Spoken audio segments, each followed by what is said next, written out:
Cette semaine, à Info TV Laval, on reçoit Jean-Jacques Lapierre avec son invité Michel Trottier du Parti Laval. Nous avons Alex Adou, chroniqueur immobilier, qui nous parle d'assurance. Normand Latourelle, le fondateur et créateur artistique de Cavalia, vient nous faire une démonstration, nous montrer, nous parler de sa passion pour illuminer son nouveau projet, son nouveau bébé sur le bord de l'autoroute 15.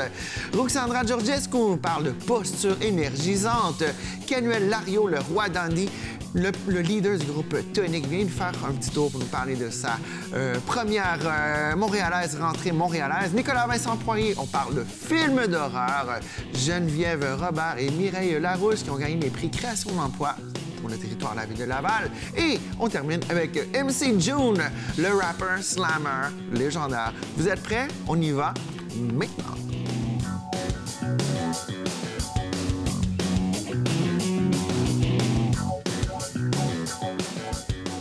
Cette semaine, on accueille MC June, qui est rapper, slammer, poète aussi, parce qu'on s'entend que rapper, c'est un poète. Slammer, c'est un poète. Des temps modernes, accompagné d'un beat, toujours. Ben ouais, ben le slam, on peut le faire Le à slam, cappella on le aussi, fait à cappella, là, mais voilà. le rap serait rythmé, ouais, quand même. Yeah! Alors, au moment de tourner l'émission, on est en lendemain de la disque, donc on a les yeux petits, mais on est présent. On est là, ouais, On est toujours présent. fidèle au poste. Écoute, MC June qui vient nous présenter ses 10 ans de carrière, puis qui célèbre ses 10 ans de carrière, puis qui présente son album Mon Game. Yes, ouais, dans le fond, j'ai sorti un nouveau EP de 4 tracks, disponible sur toutes les plateformes numériques, là.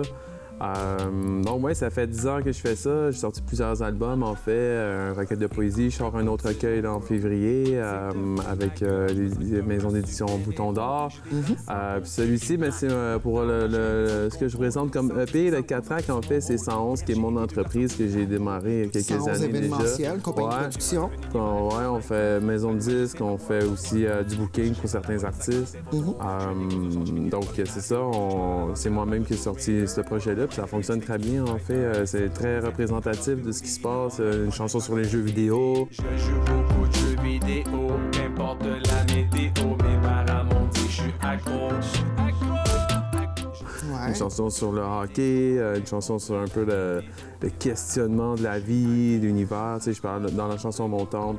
Je parle un peu, tu regardes les étoiles, puis tu es un peu dans le passé en regardant les lumières, tu sais, quand tu y penses. C'est très... Puis en même temps, tu te demandes c'est quoi la vie, les cellules, tout ça, le corps qu'on habite. Donc, je trouve qu'il est très actuel, cet album-là, ça parle des jeux vidéo. C'est très dans la vibe. C'est très dans la vibe du temps. Si on compare, sans comparer, mais si on y va avec l'air du temps, ce qu'on entend beaucoup, qui pogne beaucoup, on a la Claire ensemble, qui pogne beaucoup. L'art, on a Corias. C'est tous des trucs qui sont... c'est ça, c'est beaucoup de questionnements, beaucoup de visions de la vie, comment est-ce qu'on l'aperçoit, les aventures qui se passent. Ouais, aussi, mais aussi déconner. On regarde la Claire, il aime ça déconner. Ouais, il gagne le fun. Aussi, ouais, c'est ça, tu sais, chacun amène sa sauce. Hein, tout à fait. Puis parlant de sauce, toi, ta sauce, tu l'as mijotée pendant quand même 10 ans. Puis sur ce parcours de 10 ans-là, écoute, évidemment, tu as été membre du collectif Urban Science et Community. Et puis, tu as sillonné les routes de la francophonie. Tu as aussi fait des ateliers pour les jeunes, des ateliers d'écriture. Ouais. Parle-nous un petit peu de ça. C'est quoi parce que... J'en fais même ici à Laval depuis plusieurs années. Ben justement, c'est la plupart des gens, on voit des rappers, tu sais, les gens qui sont pas nécessairement familiers, on voit des rappers, écoutons, ils sont tombés tout le temps riches. On dirait qu'ils font juste rapper 3-4 lignes, mais après ça, c'est comme, non, tu travailles fort. C'est tellement pas la réalité, là, mais ouais. Mais c'est aussi ça, l'art, hein, c'est de vendre un peu du rêve. Tout à fait. T'sais, donc, ce qu'on voit à la télé, dans les vidéoclips, c'est pas toujours la réalité. Des fois, la maison ou même la voiture est louée, tout à fait. Quand on veut montrer le côté glamour mais pour l'art. Montrer mais ce côté Québec, glamour-là, c'est difficile. Puis pour le faire, toi, tu aides des jeunes, des kids à apprendre comment faire du slam, comment écrire. C'est d'inspirer les gens autour de soi, en fait, tu sais. Puis moi, j'ai toujours été un bon capitaine quand, exemple, dans mes équipes de hockey, puis je réalisais que j'ai cette espèce d'aura-là de rassembler les gens, tu sais. Je le fais à travers la poésie, en ouvrant mon cœur, puis Dans les poèmes, veux pas, les jeunes ils font comme OK, donc lui il est honnête, on sent, il joue bien avec les mots, donc déjà là ça attise un peu la curiosité des gens, puis là, tu sais là tu parles franchement, puis veux pas, à un moment donné, les jeunes font comme OK, bon, mais Connecte. Oui, ils connectent avec moi, puis en même temps ils connectent avec eux-mêmes. À travers les mots, à travers les émotions. Certaines formes de projection, ils se voient un petit peu en toi. Hey, j'ai ce potentiel-là, moi aussi. Hey, il veut me le montrer, il est cool de me le montrer. Puis j'ai ressenti ça, moi aussi, tu sais. Fait que à partir du moment où tu te reconnais dans quelqu'un, tu t'identifies, puis là, tu es peut-être comme facilement porté à t'ouvrir. Donc, on le voit dans les ateliers, ça, l'impact que ça a, les jeunes et moins jeunes, hein, parce que j'en fais pour tous les âges. Puis normalement, ça donne lieu à de très beaux moments en atelier. Ouais. Puis cette passion des mots, parce qu'on s'entend être rappeur, il faut maîtriser les mots, il faut avoir le sens du rythme, il faut avoir la langue déliée et l'esprit libéré. L'esprit libéré, il y a quelqu'un qui a l'esprit libéré on essaie, aujourd'hui. chacun à sa façon, mais c'est une vision particulière pour chacun. C'est un artiste au final.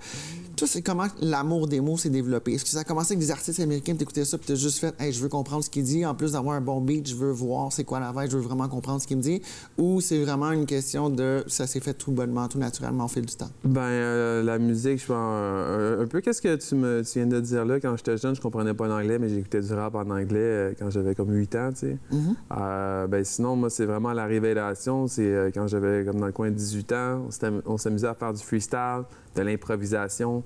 Sur le bord de l'eau juste pour chiller, tu sais, on était entre nous, quelqu'un qui fait un beatbox avec sa bouche,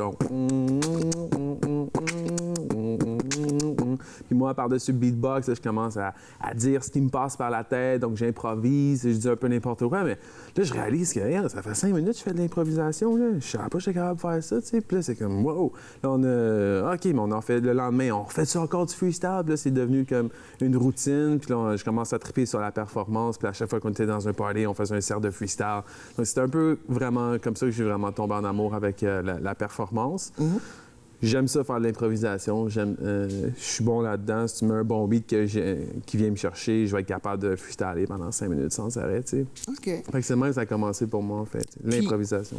Puis là, ce qui s'en vient, lancement de l'album Mon Game, en fait, le EP de 4 tracks. Ouais, celui-là, on l'a lancé, en fait, là. C'est lancé. On vient de le sortir, là. Puis il va y avoir aussi, ben c'est ça a été fait, dans le fond, les 12 et 15 octobre dernier au Chic Chantier à Châteauguay et au Quai des Brumes à Montréal. Yes, exactement. Et puis, c'est disponible sur toutes les plateformes. Donc, on parle de Spotify, on parle de... ouais, mais c'est Select là, qui distribue, là. Fait que c'est un peu partout, là, dans le fond. Là, laissons les vestons cravates faire leur job. Ouais, tu tapes MC June sur Google, Mon Game, c'est sûr que tu vas trouver easy les albums. Mais sinon, pour qu'est-ce qui s'en vient, là, je m'en vais en tournée dans pas long. Là, on va faire un tour dans l'Ouest canadien. Allez voir les villages francophones de l'Ouest. Tu sais, mais c'est quand même des gros villages, Calgary.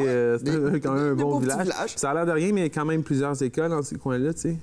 Fait que ça fait plusieurs années que je me fais inviter. Puis là, cette année, ben, j'y vais avec ma petite fille puis ma blonde. Fait que ça va être beau voyage, un truc familial. belle tournée, des beaux souvenirs. Ouais. Puis on continue de te suivre sur les réseaux sociaux. Facilement. C'est écrit ici en bas. MC June, all the best. Merci beaucoup pour l'invitation. Ça fait plaisir. Donc, Mon Game, présentement disponible sur toutes les plateformes de streaming.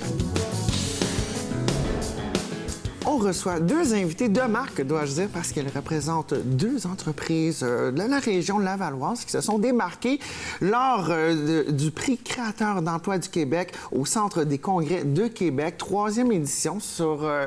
Il y a eu 38 entreprises qui se sont démarquées partout au Québec et vous deux, vos 2 entreprises respectives se sont démarquées. Donc, on reçoit aujourd'hui Geneviève Robert, directrice ressources humaines chez Tornatec. Bienvenue. Merci.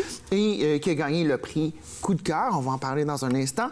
Et nous avons aussi Mireille Larouche, vice-présidente talent et culture chez Groupe Sélection.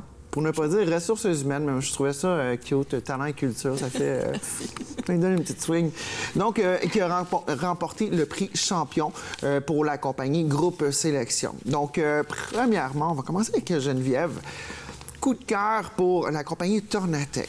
qu'est-ce que la compagnie Tornatec, premièrement, et comment est-ce qu'on fait pour être le chouchou et gagner le coup de cœur? Oui, d'abord, Tornatec, c'est une entreprise québécoise qui vient d'ici, qui a été fondée en 1985. On est venu s'installer à Laval l'année passée, en 2018. Donc, nous, on assemble des contrôleurs électriques pour les pompes anti-incendie qui sont placés au sous-sol de building. Donc, c'est beaucoup de l'assemblage de composantes électriques, des ingénieurs et tout ça. Donc, nous, le prix coup de cœur, ça a été vraiment important pour nous parce que ça nous a permis de montrer à quel point on s'est démarqué. Pour nous, 2018, ça a été une grosse année avec le déménagement. On a eu beaucoup de misère à garder nos employés, à les recruter, la Parce que main-d'œuvre vous à vous Laval. éloignez un petit peu du Exactement. centre où est-ce que vous étiez avant. Exactement. Donc, on a dû user de techniques, d'innover dans nos idées, dans nos façons de recruter et tout ça. Puis, entre autres, on a fait de l'acquisition d'une navette Tornatec avec le nom Tornatec dessus pour Donc, aller un chercher petit les autobus. employés. Exactement, un petit 8 places pour aller chercher les employés C'est à donc l'arrêt bien le fun. d'autobus. Et on paye une partie de leur passe d'autobus aussi. Donc, c'est vraiment pour nous important de pouvoir maintenir cet aspect-là du transport collectif qui nous avait pas été offert là, quand on a déménagé à Laval. Wow! Donc, pour nous, Puis les d'être, employés aussi, c'est significatif. Hein? Oui. Ils veulent vraiment me garder. Il me semble que c'est le message qu'on envoie. En fait, les employés étaient très contents qu'on prenne cette initiative-là parce qu'il n'y avait pas d'autres moyens pour eux de se rendre au travail. Donc, ce qui a été aussi très important pour nous dans le prix coup de cœur, c'est qu'on est reconnu pour s'être démarqué de par nos innovations. Donc, justement, d'avoir pris le temps de penser différemment, de mettre en place des nouvelles choses qui n'existent pas et d'être reconnu pour avoir fait ces choses-là. Pour nous, c'est super important. Wow! Ben écoute, félicitations, parce que c'est vraiment un très, très bel effort de garder les employés, garder l'unité de travail, le team building qu'on appelle. Oui, pas facile tout le temps. Non, pas toujours tout le temps, mais ça, c'est une belle initiative. Et Mireille Larouche, chez Groupe Sélection. Donc, premièrement, Groupe Sélection, qu'est-ce qu'on fait? Groupe Sélection, on fait 3 choses. On développe, on construit et on opère des complexes, je vous dirais, intergénérationnels. Alors aujourd'hui, depuis 30 ans, notre créneau était beaucoup pour construire des complexes pour retraités. Ouais. Mais depuis les 2 dernières années, on diversifie nos produits pour offrir autant du complexe pour les Y, pour les familles, pour les avant-retraités, si on peut Les dire. pré-retraités? C'est Les officiellement pré-retraités. le terme? Oui, le terme. OK. Alors, je mets toujours Comme les mon pré-ados, on a les tweens, maintenant on va avoir les Les N, les Z. Oui, ça se mélange un petit peu, C'est les ça. lettres. Et puis, donc, vous avez gagné, ben, en fait, Oui. pas vous personnellement, mais la compagnie Groupe Sélection a gagné le prix champion. Oui. OK, Alors, le prix champion, ça, c'est, si je comprends bien, c'est le gros prix de la soirée. Pas que les autres ont moins d'importance, mais c'est comme... Moi, je le vois. c'est comme l'album de l'année à la Il est disque. juste différent parce que, une fois, de votre côté, Geneviève, vous avez innové. On innove aussi, mais le prix champion, c'est vraiment axé sur la création nette d'emplois. D'accord. Donc, nous, étant au siège social de Laval, pour la région de Laval, on a été reconnu pour la région ayant créé le plus d'emplois au Québec. Wow. Donc, 351 nouveaux postes. Donc, c'est pas des postes c'est de pas des on remplace quelqu'un C'est ou on vraiment bouche la un trou. création nette d'emplois. Certaines compagnies, c'était au Canada. Nous, c'était principalement au Québec. Wow. Alors, c'est certain que c'est une belle fierté pour nous, ce prix-là, parce que, bon, on sait tous qu'on est dans un environnement, un contexte de rareté de main-d'œuvre. Au Québec, on est la pire des C'est provinces spécial, ça, canadiennes. présentement, là, ce qui se passe, la rareté de main-d'œuvre. Oui, puis certaines régions du Québec sont plus affectées que d'autres. Vrai. Et nous, on a 50 complexes, soit en développement, en construction ou en opération dans le Québec. Alors, je peux vous dire que on était vraiment contents de gagner parce que c'est un défi de tous les jours on aime ça, ces défis-là, parce qu'on ne voit pas la rareté de main-d'œuvre comme étant un frein à notre croissance, mais bien comme un défi à chaque jour pour être innovant dans nos initiatives pour recruter, pour acquérir le talent, pour être attirant. Alors, c'est vraiment... Puis avec la population vieillissante, ben, on s'entend qu'on va avoir encore plus de besoins de main-d'œuvre, puis la diversification de clientèle aussi. Oui. Donc, on invite les gens à aller vous voir s'ils sont dans le milieu puis qu'ils ont besoin de travail. Et puis, ouais, c'est ça, tout à l'heure, vous regardez, on se faisait un petit briefing en avant de l'enregistrement, puis je leur disais comment regarder la caméra. Puis, ouais, c'est là qu'on dit qu'on a besoin besoin d'employer, c'est là, les filles, c'est votre caméra, c'est votre moment. Si vous avez besoin d'employer, vous pouvez regarder la caméra et puis le demander. Demandez, vous recevrez. Moi, je peux peut-être préciser dans l'industrie, en ce qui nous concerne, étant donné qu'on a 3 grands rôles, c'est qu'on va avoir besoin de professionnels, donc pour gérer au siège social des gens en marketing, des gens en TI, des gens en ressources humaines, alors tout ce qui est professionnel pour notre siège social, et aussi des gens de construction. Donc des professionnels en construction, mais aussi des ressources en construction. On a plusieurs chantiers. Présentement, on en a une dizaine d'actifs dans le Québec. Et pour opérer nos complexes, on a besoin de gens des départements de soins, des gens de cuisine, de salle à manger, des animateurs aussi pour créer des loisirs, créer des activités qui créent le bonheur chez nos résidents. Et d'ailleurs, on a un taux de satisfaction, un taux de bonheur de nos résidents à 95 % Wow. À chaque année, on sonde nos gens, on sonde nos... si vous faites les générations X, borderline, milléniaux, je vous loue un appart, ça sera pas long. OK, bien écoutez, Olivier, un gros merci d'être venu. Félicitations et le mot de Cambronne pour la suite. Dans le monde du théâtre, c'est un mot qu'on dit pour dire bonne chance, ça continue, ça va bien. Merci. Donc, 2 entreprises qui se démarquent à Laval. Un gros merci, les filles, d'être venues nous voir ce matin. Puis pour les autres entrepreneurs, bien, vous voyez, à Laval, ça se passe. Chronique cinéma avec Amy Vincent Poirier. Alors, bonjour Amy, comment vas-tu? Je pense que t'as oublié quelqu'un. Salut Nicolas. Salut! Ça va? Oui, ça va, oui. Chronique cinéma avec Nicolas Vincent Poirier. Bien sûr, Amy n'est que la mascotte, la prétendresse au titre de chroniqueuse, mais non, elle n'est pas assez loquace, la pauvre. Écoute, bientôt. Faudrait juste qu'elle se dégaine un peu devant la caméra. Elle n'a jamais dit un mot jusqu'à date. Écoute, ça fait combien de temps qu'elle fait de la télé? Là, 7, Plusieurs années. Plusieurs années. Ça fait 7-8 ans de télé. Ben écoute, excellent mime. Oui. Background actress. Alors, de quoi on parle cette semaine? On parle de films. On parle de films d'épouvante, Charles. Oh oui, on parle de films d'horreur parce que, bon, c'est l'Halloween ou c'était l'Halloween, tout dépendant quand vous regardez. C'était l'Halloween, mais c'était l'Halloween, mais prolongeons l'Halloween parce que là, présentement, pour nous, depuis l'Halloween, il y a des trucs de Noël partout. Puis moi, je veux qu'on se révolte contre ça. Oui. On persiste et signe avec l'Halloween, même si ça fait 4 jours que c'est passé. Exactement. Alors, moi, je vous dévoile mon top 3 des films d'horreur de tous les temps. Puis aussi, les films d'horreur, il y a certains que, oui, on entend beaucoup parler, comme The Conjuring, cette série de films-là. Mais il y en a certains qu'on parle beaucoup moins et qui sont tout aussi intéressants. OK. Toi, est-ce que tu as un film d'horreur préféré? Moi, j'ai plusieurs films d'horreur que j'aime beaucoup. Moi, je viens de l'époque où est-ce qu'on allait au club vidéo le vendredi soir en revenant de l'école, puis on allait se louer 3-4 films. Moi aussi. Puis on était en gang dans le sol, puis on regardait des films d'épouvante, puis la première personne qui criait, c'était une chochotte. Donc, beaucoup de souvenirs avec ça. Je te dirais qu'un de mes favoris, c'est pas nécessairement un film d'épouvante selon les standards d'aujourd'hui, mais c'était Fright Night, c'est-à-dire Vampire, vous avez dit Vampire version française. T'as-tu aimé le remake de, tu penses que c'est en 2012 qu'ils ont fait un remake? Je te dirais que pour ne pas ruiner ma belle émotion que j'ai à chaque fois que je vois ce film à TVA, la nuit de l'Halloween qui passe, j'ai pas été voir le dernier parce que j'ai comme vraiment une affection particulière avec ce film-là. Ben c'est bien, tu fais bien. Pourquoi? Mais tu sais, le premier va rester un classique. Il va rester un classique, c'est vrai.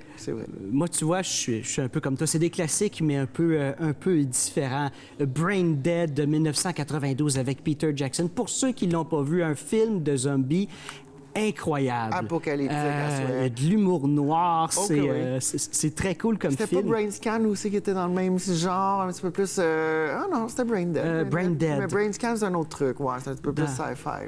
Ça, te rappelles-tu du film ça, Décadence, le premier en 2004? Ça c'était quelque chose quand ça a sorti. Oui, parce que... Ça, c'était jamais vu. Oui, bien, le gore, c'est bien, mais moi, ce qui me fait le plus triper dans ce film-là, c'est pas le gore ou toute l'horreur, c'est vraiment le gore gratuit qui punch à la fin que je ne dévoilerai pas, parce que c'est rare que je me fais surprendre avec un punch, mais celui-là, ça a été mon meilleur moment à vie pendant un film. Je veux juste me faire surprendre à nouveau comme ça. Pas encore arrivé, malheureusement. Puis aussi, le fait que quand le film a sorti la première fois, c'était pas un film d'horreur comme un slasher movie ou des films d'horreur de hantise ou de possession. Très différent. C'est très huis clos, c'est très, très anxiogène. Puis le fait que c'est délibéré, puis c'est comme un tueur en série qui Ben, ce qui est... C'était un petit peu détraqué, puis ça le rendait encore plus horrifiant. D'ailleurs, James Wan, le réalisateur de ce film-là, c'est lui, après ça, qui a créé The Conjuring, qui a réalisé les films Conjuring avec toute la franchise et l'univers cinématographique maintenant qui l'entoure. Oui, puis ça, c'est quelque chose aussi. On a développé un univers cinématographique autour d'un film qui n'était pas comme un super-héros ou d'autres trucs qu'on est habitué de voir. Des franchises qui sont déjà vendues par millions depuis 30-40 ans. Là. Puis ça s'est fait lentement sans qu'on s'en rende compte. Marvel nous a dit depuis le début, on va faire un univers cinématographique. Personne ne savait qu'est-ce que c'était.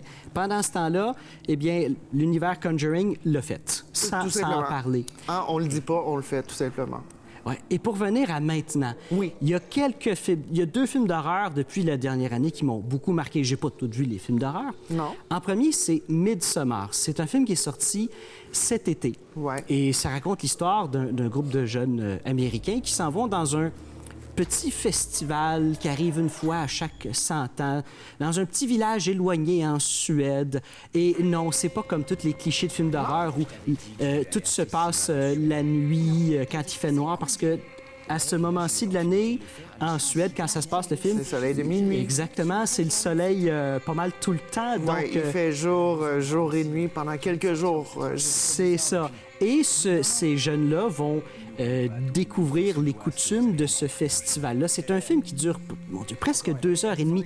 C'est extrêmement long, mais en même temps, il n'y a pas tant de sang que ça. Je veux pas trop en est-ce que c'est long ou est-ce que tu tord sur notre chaise pour faire c'est bien long, ou est-ce que c'est long du genre, c'est comme un bon livre, on le dévore? C'est tellement malaisant, mais dans un bon sens. On est vraiment, on se sent vraiment comme ces jeunes-là qui découvrent des coutumes qui ont aucun espèce de sens. Et là, à chaque fois, on se dit, OK, le film va aller dans une direction cliché. Ils vont essayer de se sauver. Comme ça n'a pas de sens, c'est pas le sens qu'on croit. Exactement. Tu sais, ils vont essayer de se sauver, ils vont essayer... On imagine tous les clichés et c'est pas nécessairement ça qui arrive. Ce qui est ça, c'est le fun. Ça, c'est ce qui est très intéressant.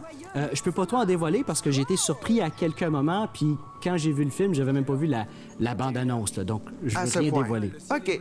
Et puis, comme autre film que suggestion dans les films plus modernes d'horreur... Brightburn. Pardon? Brightburn. Brightburn. Ça, c'est un film qui a passé un petit peu inaperçu parce que c'est James Gunn, celui qui a fait Guardians of the Galaxy, qui était derrière ce projet-là. Et le projet, la première bande-annonce était censée être dévoilée. Et au moment, l'été 2018, c'était censé être dévoilé, bien là, il y a eu la controverse avec les tweets de James Gunn et c'est pour ça qu'il s'est fait renvoyer de Guardians of the Galaxy. Donc, le film a passé. On l'a fait faire le bal, comme on dit. Exactement. Mais l'histoire est très intéressante. On connaît tous ce Superman et l'origine de Rapidement, on a 15 secondes. OK. C'est un petit gars un enfant qui atterrit sur Terre dans un vaisseau exactement comme Superman. Okay. La même origine que Superman, mais le petit gars, il est pas gentil. C'est un film d'horreur. C'est la version horreur de Superman. Pas vrai? Oh, oui. OK. Puis c'est intéressant, ouais. C'est excellent. Pour ce que c'est... Pour ce que c'est très bon, c'est très rafraîchissant. C'est comme un peu le Joker, mais dans le sens opposé. Comme si on aurait un film d'origine pour des super-héros, mais version gore. Oh. Ben, un gros merci Nicolas Vincent-Poirier. Donc, film d'horreur, si on veut continuer la vibe d'Halloween jusqu'au 15 décembre. Oui.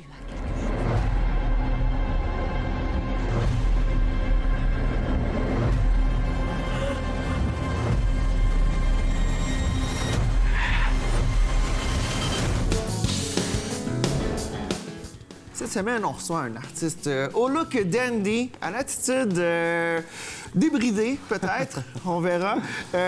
Donc, Canuel Larios du groupe Tonic. Bienvenue sur le plateau de Info TV Laval. Merci, merci. Donc, il faut préciser, c'est toi le leader du groupe. Ouais. Donc, c'est ton groupe, c'est toi qui lead, c'est toi qui écris, c'est basé sur tes chansons. Ouais. OK. Comment a commencé cette histoire-là? Parce que là, tu viens nous parler de la rentrée montréalaise qui aura lieu le 9 novembre au Coup de cœur francophone. Mais avant, moi, je veux que les Lavallois apprennent à connaître de qu'est-ce que c'est qui ça? C'est qui ça? OK. Ben, écoute, je suis né... Non, c'est pas vrai. Mais j'ai parti le projet, j'étais au cégep. OK. J'ai rencontré des amis en cours de lieu. J'ai vraiment... commencé le cégep, au début, c'était sous le nom de Canuel, je composais en anglais. Tu sais, j'essayais vraiment de trouver c'était où ce que je m'en allais avec. Tu y allais à tâtons, tu essayais de trouver Ouais, c'est un ça, petit peu exact. c'est quoi ta voix. C'est ça, tu sais, je composais beaucoup. Je compose depuis que depuis que j'ai 12 ans, je compose. J'avais un groupe avant, puis tout. Cool. Au secondaire. Puis là, c'est ça, au cégep, j'ai comme vraiment comme mis Tonic sur la map avec mes amis. J'ai fait comme 2-3 groupes différents. Puis le dernier, c'est là qu'on a fait l'audition de ma première place des arts. C'est là que c'est devenu Tonic Ouais, officiellement. vraiment, vraiment. C'est là, genre, on a fait des pratiques comme 2 mois avant l'audition, puis on a vraiment comme mis ça solide, fait l'audition, on s'est fait prendre, puis là, à partir de là, c'est the rest is history. The rest is Ouais, c'est history, ça, comme on bitches. dit. All right. Ben, écoute, le style de musique, parce que là, ici, moi, sur le communiqué de presse qu'on m'a envoyé, c'est Tonic n'ont qu'un objectif lorsqu'ils se retrouvent sur scène, celui d'hypnotiser le public et d'endiabler les corps pour les voir danser inlassablement. Ouais. C'est une belle mission, ça. Ouais. Moi, je trouve que aujourd'hui, là, c'est tellement juste du négatif, là, tout le temps. C'est vrai. C'est tout le temps du négatif, puis moi, j'essaie d'apporter du positif. Vraiment. Je trouve qu'il n'y en a pas beaucoup d'artistes qui veulent essayer de mettre du positif. Moi, je veux que le monde danse, que le monde soit qui ils veulent être. Puis c'est ça, man, on a du fun. Puis c'est ça mon but en tant qu'artiste. C'est parfait, ça. Ouais. 2018, Tonic est sacré grand gagnant du concours Ma première place des arts. Yeah. Dans la catégorie groupe. Un an plus tard, il lance le premier mini-album Le Poison de l'art. Ça s'est bien passé à ce niveau-là. C'est la première expérience de lancer du matériel puis de le mettre au monde, finalement. Exact. Puis ça, Tonic allie sur celui-ci le charme et la fougue d'une jeunesse prenant d'un assaut. Pardon. L'instant présent. Ouais. Qu'est-ce qu'on veut dire par là? Ben un peu ce que j'ai dit précédemment, là, c'est que vraiment de profiter de la vie dans un monde où il y a beaucoup de marde, si on peut dire comme ça. Les lunettes brunes sont faciles à trouver, les lunettes roses un petit peu plus Exact. difficilement. Toi, tu y vas avec les roses. Je guide vers les roses. Génial. Ouais, je guide. On aime le rose. On aime le rose. Et puis, cet été, Tonic vous a offert un premier EP, Le Poison de l'art, ce que je viens de mentionner, qui avait été produit et réalisé par soi-même. Ouais. Donc, t'as l'oreille déjà, tu sais ce que tu vas entendre, fait que au final... Puis ça a été matricé, donc le matrissage, c'est le mastering par Luc Tellier, qui a travaillé avec non seulement David Rusher, Marie-Mé, André Amalette, Simple Planner, un paquet d'autres. Yeah. Mais cette carte de visite, cette première carte de visite, versus la nouvelle carte de visite que tu t'apprêtes à sortir. Ça serait quoi l'échelon que tu as accompli, puis tu fais comme, moi je pense que j'ai soit changé de cap ou renforcé l'artiste que je suis avec ce nouveau EP? Ben là dans le fond, on sort pas un nouvel EP. Là, je commence à travailler sur un album. C'est un extrait radio qui là, est sorti. C'est ça, on a sorti un extrait radio. Voilà. Mais ça faisait partie du EP. OK. On a juste comme relancé une nouvelle tune. On Parfait. avait Anna cet été, puis là, on relance J'efface tout, qui était sur le EP des 4 chansons. Mais puisque t'as comme ouvert la voie, j'ai ça vous j'ai voir. vu les yeux qui ont ouvert, fait que je veux la réponse. C'est ça. Ben là, je commence à travailler sur un album officiellement, mais ça va sortir dans un petit bout là, quand même. Le temps de le façonner, le Ouais, créer, le modeler, le faire. On prend notre temps pour bien faire les choses. Voilà. C'est un des... Puis entre le premier EP, Le Poison de l'art, puis l'album qui est à venir, j'imagine que tu as déjà du matériel qui est en ébullition. Ouais, beaucoup. Ouais. Je reviens à ma question. C'est quoi? Est-ce qu'il y a un point tournant où tu te fait « Hey, là, je me retrouve plus » ou « Hey, j'ai vraiment la bonne piste, puis ça va être attention, watch out, j'ai découvert encore plus, j'ai cimenté qui je suis. » Ouais. Non, je suis vraiment content de ce qui s'en vient. J'aime bien le EP qu'on a fait, mais je sais que l'album, ça va être... je veux que ça soit le meilleur album qui va sortir cette année-là. OK. J'ai vraiment comme un plan, là. Est-ce que tu vises le Félix de l'album? Ouais. Ça, c'est le fun d'avoir un objectif. Peut-être pas l'album de l'année, j'aimerais ça Révélation de l'année. On commence par le début. Parcimonieux, là. Mais non, c'est ça, je veux vraiment que ça soit un bon album. J'ai des bonnes tunes. Tiens, on va faire comme un 10-11 tunes. Mais là, j'ai comme 18 tunes Fait qu'on va passer le tamis là-dedans. Ouais, c'est ça, on va passe le aller tamis. chercher les meilleurs Exact. éléments, puis on va aller chercher Ouais. le meilleur stuff. Ouais, je vais réaliser, je vais co-réaliser avec Louis-Philippe Kennel, qui est un de mes anciens profs du cégep. En tout cas, c'est vraiment cool. J'ai une bonne équipe avec moi. Je suis vraiment content, j'ai hâte. Puis, non, ça va être un bon album. Ouais, faut rester à l'affût pour ça, pour vrai. Tout à fait. Et puis, le nouvel extrait radio qui est sorti sur les ondes radio il y a 2 semaines. Donc, on invite les gens à appeler Ah ouais. cette station Ah ouais, radio. 100%. Hey, on va entendre la nouvelle chanson de Tonic, J'efface tout. Ouais. Et puis, jusqu'à maintenant, qu'est-ce que tu présages pour les prochains mois, prochaines semaines? Là, on voit que tu as beaucoup d'idées pour l'album. On voit que ça bouille dans ta tête. Ah ouais. Donc, on peut s'attendre à ce que tu disparaisses, faire un petit peu Ouais. de magie à l'arrière des rideaux. Ouais, on va faire du studio, mais surtout en 2020, là, comme en janvier. C'est là vraiment qu'on rentre en studio puis qu'on fait ça. Mais sinon, c'est ça, le 9 novembre, ben Mathieu. 9 novembre, Gros Ben show. Mathieu, gros spectacle. Ah ouais, gros show. Rentrée montréalaise, en Ouais, fait. rentrée montréalaise. Premier vrai spectacle officiel de Tonic d'une heure et quelques. En tant que headliner. Ouais, headliner. Génial. Avec Alex Météor en première partie. Ouais, gros gars. Je sais pas si tu connais. Ou... Je connais et je peux voir l'excitation sur ton visage Ah ouais. et je vais voir la mienne aussi. Donc, écoutez, Tonic qui sera au Bain Mathieu pour la rentrée montréalaise le 9 octobre prochain. Novembre. Le 9 novembre, ouais, parce que octobre, on vient de le finir. Ouais. Et puis, ben écoute, tout ça dans le cadre du 33e édition du Festival Coup de cœur francophone. Ouais. Mot de Cambronne pour la suite. On demande aux gens d'écouter J'efface tout pour Ouais, demander aux stations de 100%. radio. Ouais. Et puis, ben, sur le reste, j'ai hâte d'entendre l'album. Yeah. Yeah, un gros merci. Ça fait plaisir. Yes. Cette semaine, on reçoit M. Normand Latourelle, fondateur et créateur artistique de Cavalia, qui nous parlait de Illumi. Vous avez vu ça sur le bord de l'autoroute. C'est très lumineux, comme le nom le dit. Bienvenue, premièrement. Merci. Donc, fondateur, créateur artistique. Donc, ça, cette belle idée qu'on voit sur le bord de l'autoroute, qui est très, très... ça a l'air enchanté, puis on n'a même pas rentré encore, puis on se dit, mon Dieu, c'est quoi ça? On veut savoir. Donc, s'il vous plaît, assouvissez notre curiosité. Qu'est-ce que Illumi? Puis comment vous est venue l'idée de faire ça? Oui. Bon, moi, je suis le créateur de Cavalia, donc j'ai inventé Cavalia, mais avant ça, j'étais au Cirque du Soleil, puis entre-temps, j'ai fait quelques événements avec beaucoup de projections. J'étais un des premiers à faire de la projection de la grande image. Et puis, j'étais, donc, avec la nouvelle technologie du LED, ça nous permet de regrouper beaucoup d'éléments lumineux dans un même espace. Donc là, on parle de 10 millions de lumières LED qui sont regroupés dans un espace qui est sur le bord de l'autoroute 15. Qu'est-ce qui fait que le LED est particulier? C'est parce qu'il peut changer de couleur? C'est parce qu'il consomme moins d'électricité, la première des choses. C'est pour ça qu'on est capable d'en mettre 10 millions, Ouais. ce qui est à peu près l'équivalent de... Ça consomme à peu près 5 de l'électricité normale d'une lumière incandescente. Donc, on utilise beaucoup maintenant la Donc, pour une LED. fraction de l'énergie, on a plusieurs lumières qui sont en fonction. On parle ici de 8 tableaux, donc c'est un parcours. Les gens vont se promener à leur guise dans 8 mondes qui représentent un peu un tour du monde, si on veut, mais très...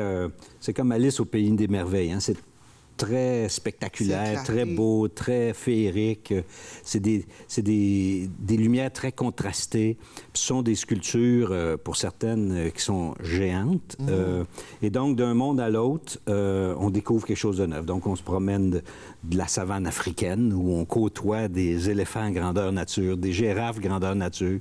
On se promène avec à côté de flamants roses. Et puis après ça, on rentre dans l'Amérique latine, que j'appelle Feliz Navidad, où on se promène avec les insectes, avec les masques mayas, incas. Puis à un moment donné, on rentre au bout des insectes, on rentre dans le monde des tarentules. Il y a 200 tarentules géantes rouges. Alors, c'est des gros contrastes. Après ça, on arrive dans les pôles. Je les appelle les pôles à l'infini. C'est vraiment... Il y a 600 stalagmites géants. On arrive avec des ours polaires, des igloos. On est dans un monde bleu, blanc. Après, on arrive évidemment au village du Père Noël, parce qu'on arrive Parce dans que le le but, temps c'est des d'aller fêtes. retrouver le Père Noël. Entre autres, c'est Entre un autres. événement C'est une des familial, mais on missions. arrive dans le village du Père Noël. Et puis après ça, on arrive, il y a dans un autre endroit, il y a un événement multimédia qui s'appelle Rêver l'étoile. C'est un conte que j'ai coécrit avec Raoul Duguay. Et on raconte l'histoire de 2 enfants qui partent à la recherche de l'étoile la plus brillante au ciel pour la mettre au-dessus de leur arbre de Noël. Est-ce que ça dure 10 a un minutes. lien avec l'étoile qui est excessivement haute, que la première fois que je l'ai vue, je me suis dit, c'est pas un hélicoptère. Ça commence comme ça. Le conte commence comme ça. Pardon. Les enfants sont dehors, puis ils voient l'étoile, puis ils veulent aller la chercher. Mais c'est sur un écran LED qui mesure 50 mètres, donc c'est 50 pieds de haut, donc c'est 70 mètres de large par à peu près 18 mètres de haut. C'est le plus grand écran LED jamais réalisé. Wow. C'est vous qui l'avez. Vous l'avez pour l'événement. Oui, on l'a acheté, on l'a créé pour l'événement. Wow. Il y a 4 millions de lumières juste dans cet écran-là. Et ça, c'est animé par des comédiens qui font les voix en direct. Et puis, c'est de la bande dessinée totalement originale qui raconte ce conte-là. Après ça, on se retrouve en Europe. On appelle ça la place du Carrousel. Grandeur nature, on se retrouve dans une enceinte, une place européenne, au centre duquel il y a un carrousel mécanique avec des chevaux blancs, évidemment, la signature de Cavalia. Il y a 72 chevaux. Et autour de ça, on est entouré de buildings, de façades d'édifices qu'on retrouve soit à la Grande Place de Bruxelles, à Francfort, à Strasbourg et puis à Bruges. Après ça, on arrive dans le boulevard en folie qui sont les Amériques. Donc, on retrouve plein de bungalows. Je vous arrête là. Vous êtes littéralement passionné et passionnant parce qu'on le sent bien. D'où ça sort, cette effervescence d'idées-là? Parce que là, moi, vous me dites, j'ai écrit ce parcours. Comment est-ce un peu comme un musicien qui écrit sa partition, on le voit aller, puis comment est-ce qu'on peut sortir ça de C'est un long sa tête? processus. Ça fait 6 ans à peu près que j'y pense. Donc, il faut être et puis là, je collecte des images, et puis après ça, je m'assois avec des dessinateurs, puis je dis, voici comment je vois mon espace. Alors, chaque tableau a été dessiné un à un, et puis après ça, bien, on fait des dessins techniques, on fait fabriquer les objets. Tout ça est arrivé dans à peu près une centaine de conteneurs. Wow. Et puis là, on monte. Mais c'est grand parce que les gens vont y aller à leur guise. Donc, puis il y a un marché en plus. Il y a un grand marché de Noël dans lequel il y a plein de bouffe de rue. Il y a 25 vendeurs de bouffe de rue. Donc, les gens vont pouvoir s'amuser, boire, manger. Au centre duquel il y a le plus haut arbre de Noël au monde. On a tout ça ici à Laval. Oui. Et puis, cet arbre-là contient 33 000 LED. Et puis, ils sont tous programmables. Alors, vous allez voir ça allumé. Moi, j'ai une question pour vous, M. Latourelle. La première fois que vous avez fait le parcours, une fois que vous l'avez vu monter, la première fois, le sentiment, c'est quoi? Tu es entouré de beauté. Tout est beau. Tout est évidemment lumineux, là, comme vous l'avez mentionné, mais tout est beau. On rentre dans un monde totalement imaginaire. C'est comme vivre puis se promener, comme je disais tantôt, dans Alice au Pays des Merveilles, mais tu le vis à ton rythme. Ça va être, évidemment, les selfies, puis l'événement le plus instagrammable, probablement, de la planète. Là. Toujours, il y a des milliers d'occasions de prendre des photos. Mais moi, quand je suis rentré là, je dis, wow, OK, c'est plus beau que mes petits dessins. Ce qui était déjà pas mal. Puis j'imagine que là-dedans, il y a des trucs qui doivent venir de votre enfance. Il doit y avoir des tableaux, puis là, on s'en rend compte quand on se prend beaucoup. Ça vient beaucoup de mes voyages, beaucoup de mes voyages, mais aussi de mon enfance que j'ai vécu ici à Laval. Alors, comme le boulevard, ça, je l'appelle le boulevard en folie. C'est comme le boulevard d'Auteuil à Duvernay, où j'habitais. Voilà. Et puis, chaque bungalow qu'on a reproduit, les façades sont décorées de lumière, puis ont tout un thème. Et donc, il y a plein d'affaires comme... Puis, il y a quelques vieilles motoneiges que j'avais quand j'étais jeune. Enfin, bon, bref. Bref, on vous invite les gens à la maison à aller voir Illumi. C'est du 1er novembre jusqu'à au 5 janvier. Au 5 janvier.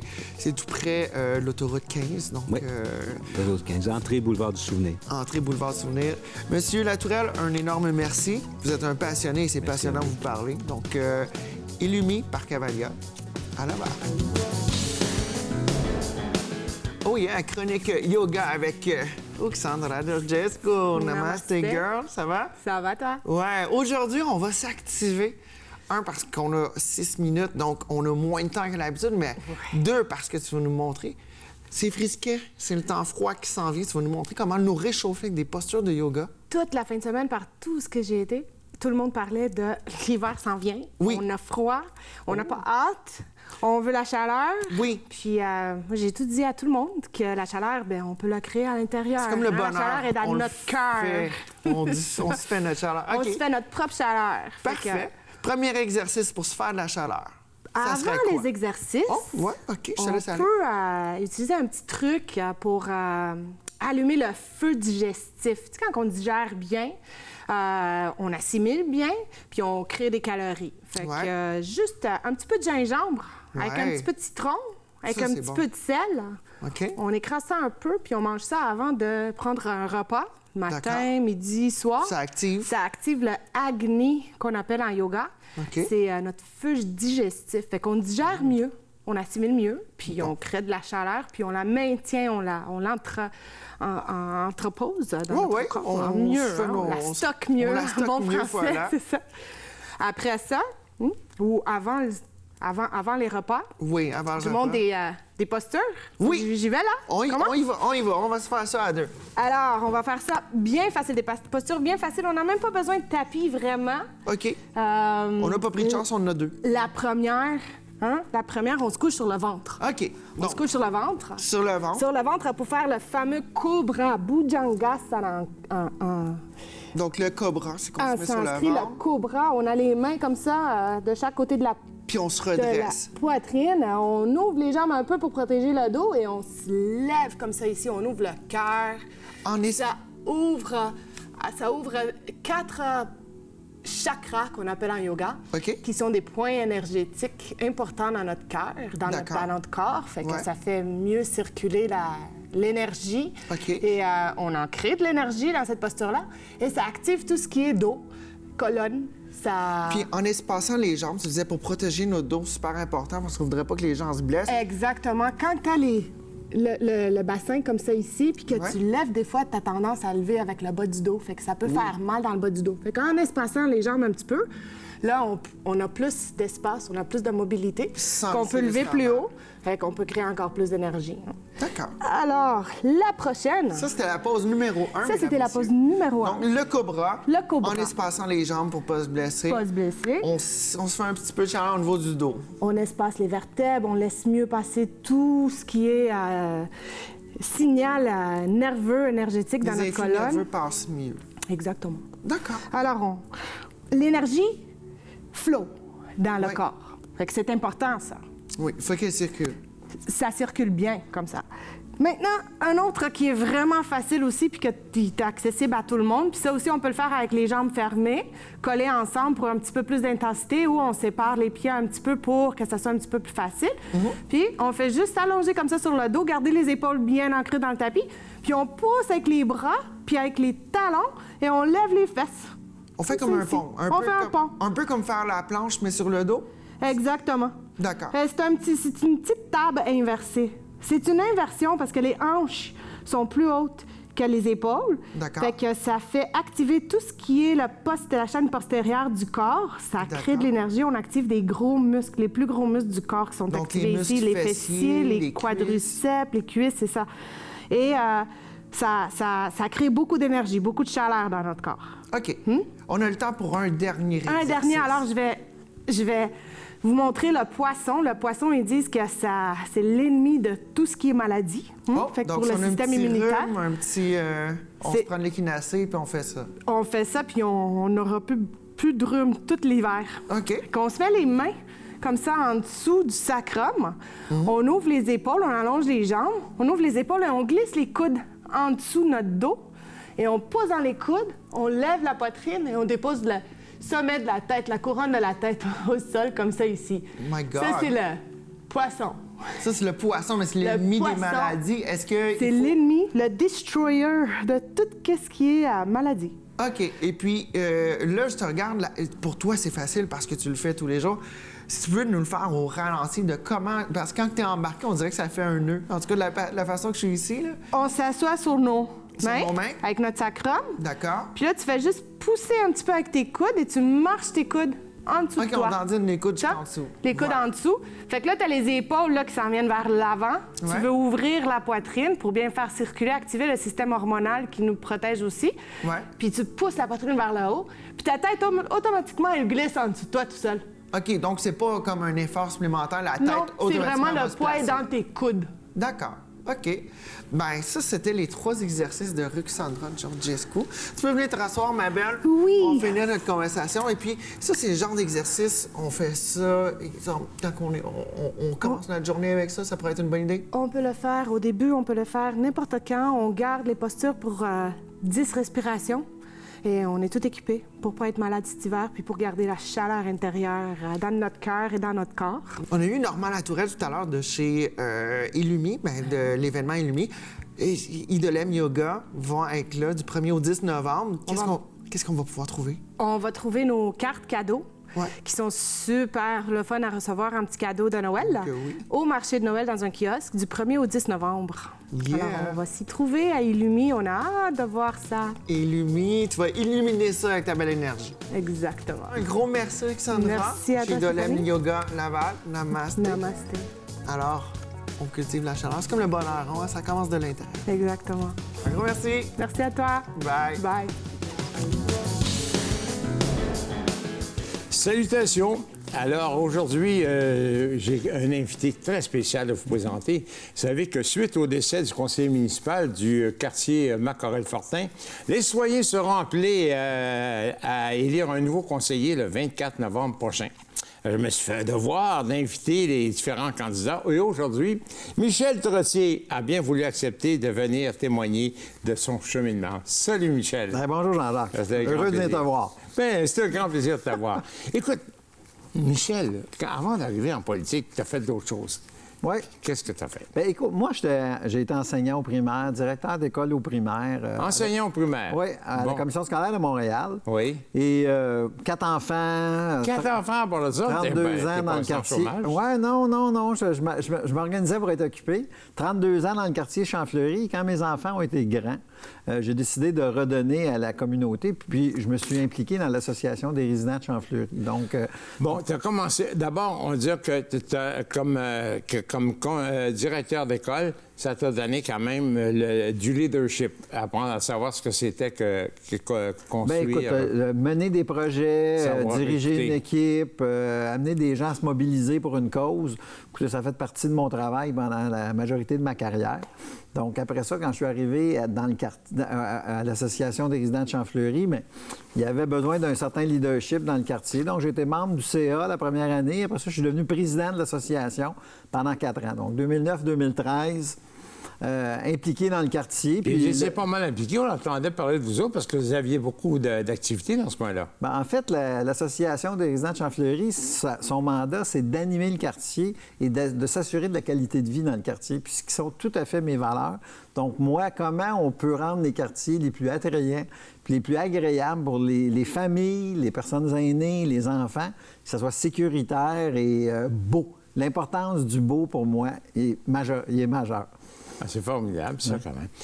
Ensuite, tu as été impliqué, mais il y a des valeurs qui ressortent de toi, que je te connais un peu, mais je sais qu'il y a des choses quand même, des valeurs que c'est non discutable pour toi, comme l'intégrité, par exemple. Tu sais, comme directeur d'école, comme enseignant, tu sais, l'équité, la justice, les inégalités sociales, ça m'a toujours touché. Moi, je travaille toujours en milieu défavorisé comme enseignant puis comme directeur d'école. Et de m'assurer que tous les citoyens reçoivent le même service ou un service de qualité, pour moi, c'était primordial. Donc, mon implication dans l'Association des résidents de Champfleury, ça a été ça. Et en 2013, bien, quand je me suis décidé, dans une continuité, de me présenter comme candidat indépendant aux élections municipales de 2013, après l'ère Vaillancourt, le DGEQ demandait des nouvelles personnes. Je dis, tiens, je vais y aller. Donc, avec un brin de folie, parce que je pense que c'est nécessaire dans la vie d'avoir des brins de folie, je me suis lancé comme indépendant. Donc, j'ai fait campagne tout seul, je me suis fait mon porte-à-porte, 5000 portes, porte-à-porte. Et j'ai finalement gagné, donc je suis rentré comme indépendant à l'Hôtel de Ville de Laval en 2013. Et ça, bien, le cheminement se poursuit depuis ce temps-là. Mais tu étais le seul de l'opposition à ce moment-là? En fait, il y avait 5 partis politiques. Il y a 2 partis qui étaient rentrés. Donc, il y avait M. Gobé qui était d'Action Laval. Il y avait M. Demers, mais j'étais l'indépendant. Qui s'était glissé au travers tout ça. Puis, écoute, je te dirais que pour les citoyens, je suis devenu l'opposition officielle assez rapidement parce que je m'exprimais, je questionnais et j'étais capable de faire ça de façon très structurée. C'était tout un apprentissage de la politique? Oui, être seul comme ça, sans aide, pas vraiment d'expérience. Mais écoute, quand tu as dirigé des écoles, quand tu as l'idée des équipes, de questionner, de voir les projets, de lire les sommaires décisionnels, puis d'être capable de les interpréter, ça, je pense que c'est quelque chose que j'ai fait toute ma vie. Donc, mes compétences transversales me permettaient de faire ce travail-là assez facilement. Puis aussi, de parler en public, de s'exprimer, d'être capable de débattre. Ça, c'était important. C'est quelque chose que j'avais. Donc, j'avais certaines qualités qui me permettaient d'arriver rapidement au conseil municipal puis d'être efficace et efficient. Et vous êtes défendu. Et puis, là, tu as continué quand même socialement à t'impliquer d'abord politiquement et socialement également dans le quartier. Alors, pour toi, là, à Laval, qu'est-ce qui te touche le plus profondément? Bien, écoute, moi, ce que j'aime, là, c'est que la vie de quartier, que les gens, là, dans leur quartier, ils soient bien, qu'il y ait des services de proximité, qu'il y ait des infrastructures qui leur permettent de bouger, qu'il y ait de l'alimentation, de la saine alimentation disponible. Donc, l'important, quand les gens viennent à Laval, là, ils viennent à Laval dans un quartier pour vivre à proximité avec les voisins. Un centre-ville, c'est bien important, mais pour moi, ça va venir en deuxième parce que les gens sont venus à Laval pour vivre dans un milieu de vie qui est le leur. Et ça, pour moi, c'est primordial. C'est ma valeur principale. Donc, fournissons aux gens des gymnases, des salles multifonctionnelles, des arénas, des piscines intérieures, des grandes lacunes à Laval, des supermarchés, des marchés publics, des fruits et légumes locaux. Et si on réussit à faire ça, bien, à mon avis, Laval va devenir tellement attrayant que le boom démographique que nous connaissons actuellement, bien, il va être rien à côté de ce qu'on va connaître. Une ville qui est riche, elle se soucie aussi de la culture. Et pour toi, la culture? Oui. Bien, écoute, moi, j'ai toujours voulu développer des réseaux satellites de la Maison des Arts de Laval dans les quartiers de la salle André-Mathieu.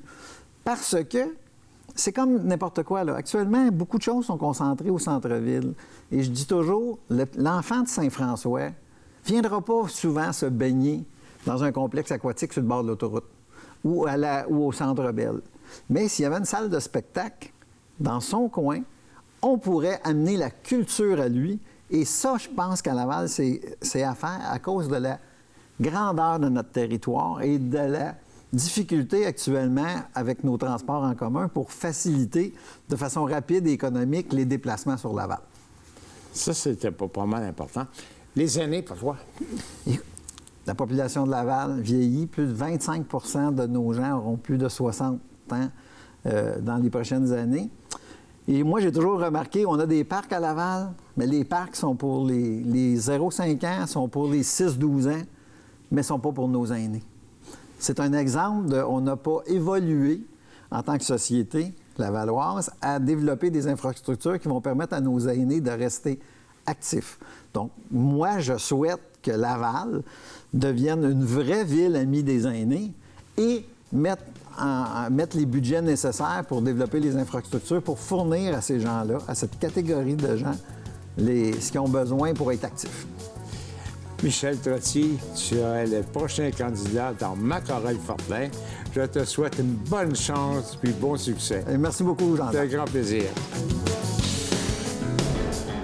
Chronique immobilière avec Alex Sadou de Surremax. Salut. Salut, ça va bien? Ça va super bien, toi? Excellent, merci. Écoute, dans les dernières semaines, on s'est parlé de crédit, d'hypothèque, etc. Là, on est rendu à l'assurance prêt hypothécaire. C'est Donc, bien les ça. assurances, là, moi, on rentre dans un monde qui est encore plus bizarre, celui des banquiers. C'est Les bien assurances. C'est sûr, ce que je vais vous expliquer aujourd'hui, il y a une couple de banquiers qui vont pas m'aimer. Mais bon, je suis là pour dire la réalité. Écoute, on est mieux de dire la réalité pour ne pas se faire aimer que de compter des menteries et se faire lapider, non? Effectivement.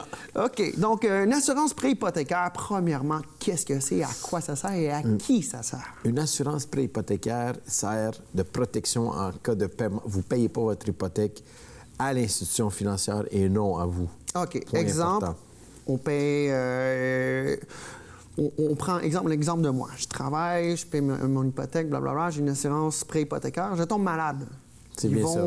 Ils vont c'est pour assurer le prêt paiement de la banque. Et non pour moi. Et non pour vous. C'est bien ça. Donc, ça ne me rend pas nécessairement un service. Pas nécessairement. Tu sais, la plupart du temps, quand que le banquier vous la propose, parce que... Il se fait un profit dessus, on s'entend? On peut dire ça de même. Bon, on va le dire. Moi, je le dis. On peut dire ça de même, c'est bien ça. C'est pas nécessairement une solution qui est adaptée à vos besoins. OK.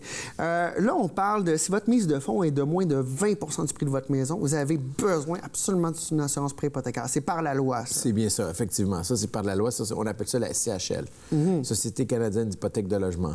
Eux autres, dans le fond, ils vont venir garantir le prêt de la banque. C'est différent de ce qu'on disait tantôt, là.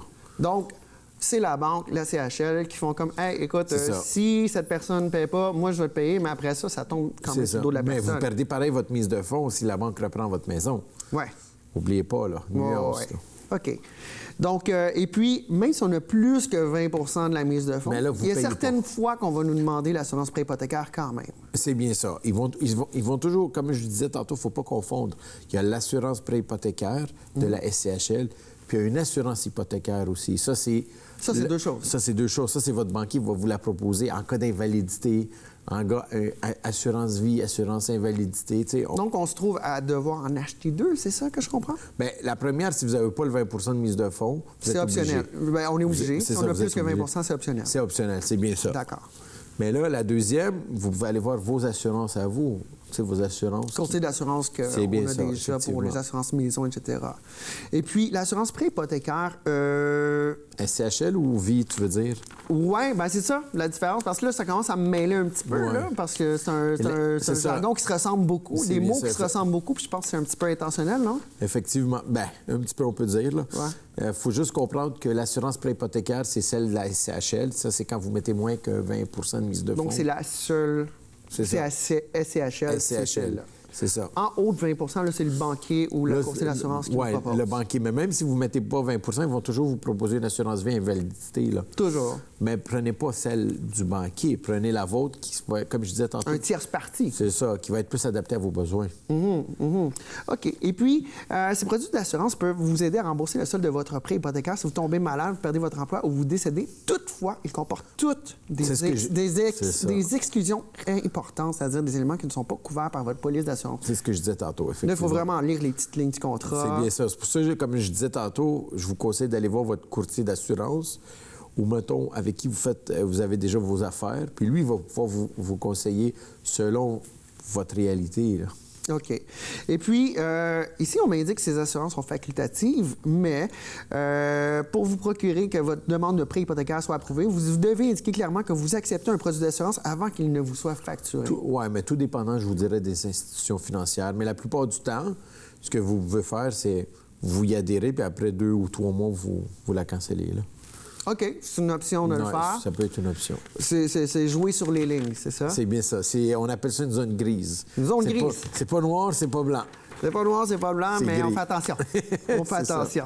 OK. Et puis, règle générale, vous devez avoir une assurance habitation à titre de condition pour obtenir une hypothèque. C'est bien ça. Ça, c'est obligatoire. Donc, assurance habitation, on parle feu, vol, vandalisme. Oui, parce qu'automatiquement, le notaire doit vous demander, dès que vous avant de notarier la propriété, une assurance pour votre habitation, feu, vol, vandalisme. Et non seulement ça, le créancier... Celui qui vous prête l'argent. C'est ça, celui qui vous prête l'argent. Il va vous demander aussi une preuve. OK. Et l'assurance habitation protège votre maison et son contenu en cas de vol, de perte ou de dommage intérieur et extérieur de votre maison ou propriété.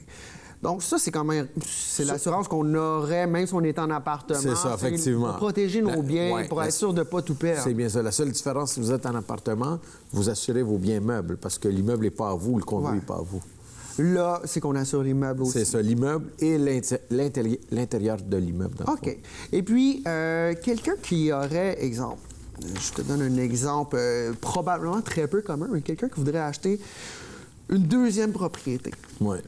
Est-ce qu'il peut utiliser ces mêmes règles-là? Si les mêmes règles sont, exemple, une propriété secondaire, pas un immeuble à revenus, pas une deuxième maison. Vraiment, exemple, on achète un chalet. Est-ce que ça peut s'appliquer? C'est les mêmes règles qui s'appliquent? Ça peut s'appliquer, effectivement. La seule différence, c'est de voir avec la SCHL si les autres, ils vont vous demander s'ils vous acceptent ou non. Ou tout dépendant du montant de la mise de fonds. OK. Et puis, dans ton expérience, le scénario cauchemardesque que tu as pu voir, que tu ferais comme, écoutez, éviter ça, c'est un paquet de troubles, ça serait quoi? Ben écoutez, j'ai déjà eu un client qui a pris les assurances vie de X banque, je ne dirais pas quelle banque, puis finalement, il est tombé malade, il avait l'assurance invalidité, puis ils l'ont pas payé. Parce qu'il n'y avait pas la bonne maladie, selon le contrat. Je peux pas rentrer dans les détails, c'est quand même confidentiel. C'est souvent des trucs qui arrivent comme ça. C'est juste qu'il est tombé malade, puis il y avait une assurance invalidité qui a décidé de la prendre lors de de sa nouvelle hypothèque avec la banque, puis ils ont décidé de ne pas payer quand il est tombé malade. Fait que tous les paiements qu'il a faits dans le passé tombent à zéro. Wow! OK. C'est bien ça. Ben, écoutez, à la maison, faites vos devoirs, ramassez vos sous et lisez les lignes de faites vos contrat. recherches aussi. Hein. Tout à fait. Alex Haddour et Max, un gros merci. Merci à toi. On se revoit dans quelques semaines. Merci.